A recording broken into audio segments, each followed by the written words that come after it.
विद्यार्थी मित्रांनो, आपण आज बघणार आहोत काय जोड शब्द आणि काय जोड शब्द आणि यामधील आपण काय बघणार आहोत, फरक बघणार आहोत. काय बघणार आहोत? म्हणजे आता आपल्या वर्गामध्ये समजा फॉर एक्झाम्पल, उदाहरणार्थ समोर पोपट आणि अजगर इकडे या, दोघं पण इकडे या. हा कोण आहे? जीवन. हा कोण आहे? जीवन. आणि हा कोण आहे? अजगर. बरोबर आहे. या दोघांमध्ये फरक आहे की नाही? आहे ना. हे दोघं सारखे दिसतात आहे का? हे दोघं सारखे दिसतात आहे का? हे दोघं सारखे दिसत नाही. जगामध्ये प्रत्येक व्यक्ती ही वेगळी आहे. प्रत्येकाचा चेहरा वेगवेगळा आहे, प्रत्येकाचं शरीर वेगवेगळं आहे, प्रत्येकाचं डोकं वेगवेगळं आहे. बरोबर आहे की नाही? माझ्यासारखे सय्यद मॅडम तुम्ही जगात सापडले तर मिळतील का तुम्हाला? तुम्ही सय्यद मॅडम शोधल्या, मला जरा सय्यद मॅडम सारखं कोणीतरी शोधायचंय, तर तुम्हाला सापडेल का? सापडेल का? ही समृद्धी सारखी समृद्धी पूर्ण जगामध्ये सापडेल का? सापडेल का? तर मग त्याचप्रमाणे आपल्याला जोड शब्द आणि जोडाक्षर काय करायचे आहेत, बघायची. जोड शब्द आणि जोडाक्षर बघायची आहेत. आता तुम्ही काय करता, मी जेव्हा तुम्हाला अभ्यास सांगते जोड शब्द लिहा, जोडाक्षर लिहा, मी तुम्हाला रोज सांगते की जोडाक्षर लिहा. मी अजून जोड शब्दाकडे गेलेच नाही. पण तुम्ही काय करता, जोडाक्षर लिहायला सांगितलं का जोड शब्द लिहून ठेवतात, जोड शब्द सांगितलं का जोडाक्षर लिहून ठेवतात. मग दोघांमधलं तुम्हाला फरक लक्षात यायला हवा. आता हे जोड शब्द म्हणजे काय? शब्द याचा अर्थ काय होतो? शब्द. बरोबर आहे की नाही? शब्दाचा अर्थ काय होतो? शब्दच ना. आणि अक्षर, जोडाक्षरे म्हणजे एका अक्षराला दुसरा अक्षर जोडलेला असतो. आणि इथे काय आहे? एका शब्दाला दुसरा शब्द जोडलेला असतो. बरोबर आहे ना? आता इथं काय आहे? काम. इथं काय आहे? काम. मग कामला काय लिहिलंय? जोडलेलं काय आहे? प्लस. कामला काय जोडलेलं आहे? धंदा. धंदा. म्हणून हा शब्द काय तयार झालेला आहे?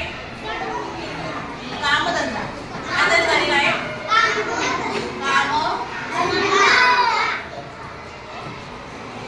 मग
याला शब्द का म्हणायचं, कारण की त्याला शब्द जोडलेला आहे.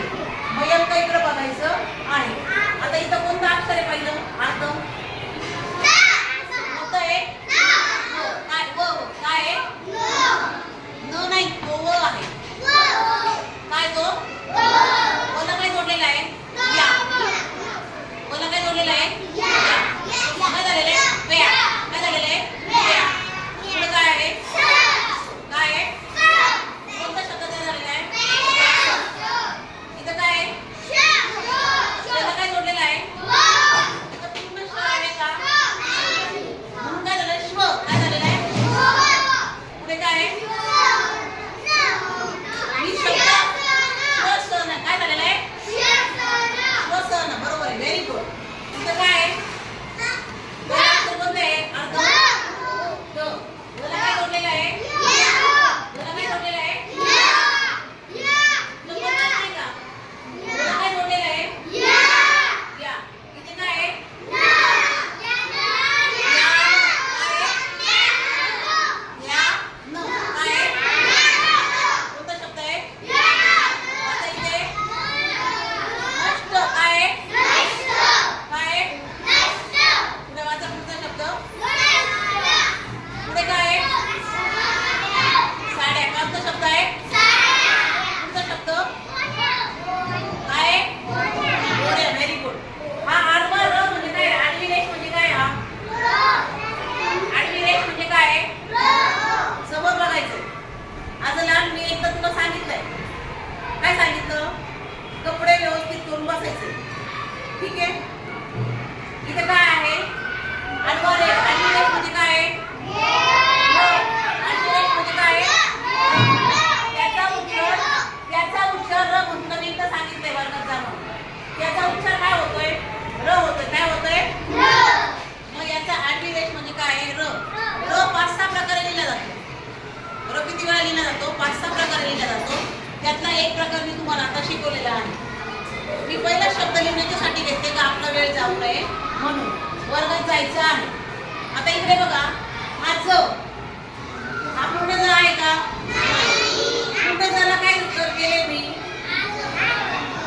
अर्ध्या जला पूर्ण ज जोडायचं आहे आपल्याला. बरोबर. मग एखादा काय झाला? ज ज ज. काय झाला? क क क. काय झाला? ट.